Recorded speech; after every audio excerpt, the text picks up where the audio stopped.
If you're just joining us, we have now 22 confirmed dead. They've identified what they believe are 3 locations where these shootings took place: a Walmart distribution center, a bar, another undisclosed location. Some have said, our own Bill Malugin suggesting that picture right there shows a bowling alley.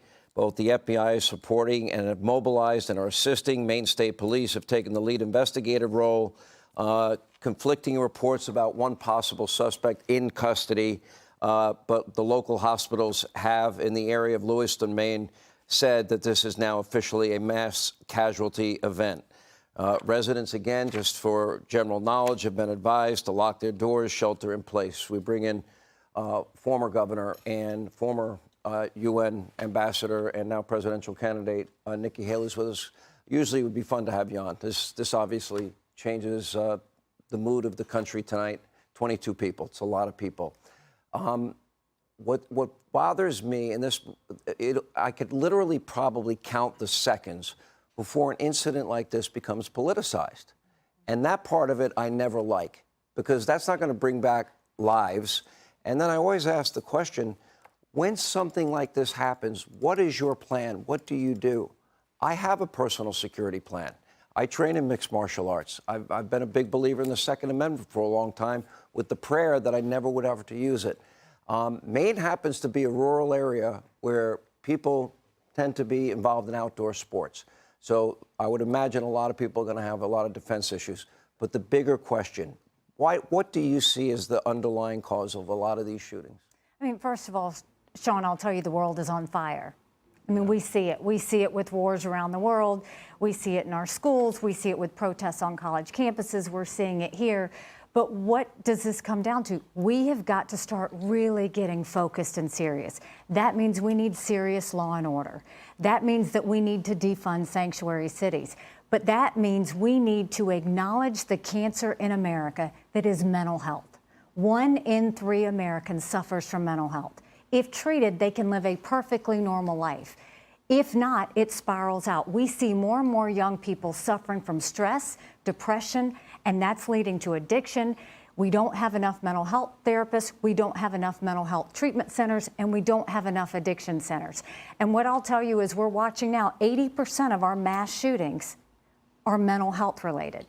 So think about that. 70% of those shootings, the shooter is suicidal. We've got to start acknowledging what this all means. There's a lot we can do, but we don't need to pity ourselves. We need to say, at what point are we going to stop the chaos? But so many people that have these mental health issues, the last thing they want to do is acknowledge that they have a mental health issue. Therefore, how do you possibly convince them to get the help that perhaps they, in their own minds, don't think they even need?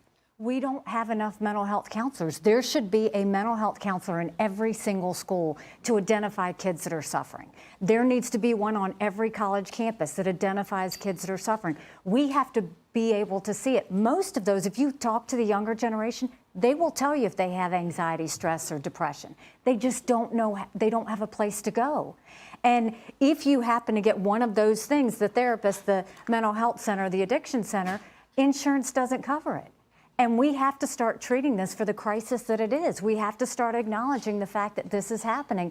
And you look at the chaos and the hate and the division that's happening in this country. When are we going to say enough is enough? And when are we going to start to heal and say, we've got to start getting sober and start realizing we've got to take things into our own hands and start getting our country strong again? No, I agree. Last thing, we have a new speaker today. Was it damaging to the Republicans to go through this exercise, or was it a healthy process? No, it was incredibly damaging because, when I was governor, I had a Republican House and a Republican Senate that would butt heads all the time. And I'd bring them into a room and I'd say, we're not leaving until you figure this out. Yeah. And I wouldn't let South Carolinians see how the sausage was made. What made me mad was, 1, they would leave. They wouldn't stay and do their job. 2, we paid them for not doing their job. And 3, they created chaos and stress among the American people at a time that we needed a budget, we needed a defense bill. And you look, Congress has one job, and that's to give us a budget on time. Congress has only given us a budget on time 4 times in 40 years. Yeah. 4 times in 40 years. Now my hope is we have a new speaker. Congress, get to work, because there's no shortage of issues. We don't want you talking about it. We want you to start getting things done. All right, Governor, we will be talking about other issues on another night. Again, our thoughts and prayers are with the people Absolutely. And the victims here tonight. We are getting some updates and some reports. We just confirmed NBC News is now reporting 50 to 60 people now also injured, on top of 22 people confirmed dead at this hour. We are following this very, very closely. As you can see, we expect a press conference in Lewiston, Maine, any moment now. When that happens, 22 confirmed dead. We now have NBC reporting 50 to 60 people, in fact, have been injured. This seems to be a much larger shooting than we thought at the top of this hour. 3 locations: Walmart distribution center, a bar, another undisclosed location. The FBI, Maine State Police taking lead investigative roles, and hospitals saying, yes, this is a mass casualty event. Hey, Sean Hannity here. Hey, click here to subscribe to Fox News YouTube page and catch our hottest interviews and most compelling analysis. You will not get it anywhere else.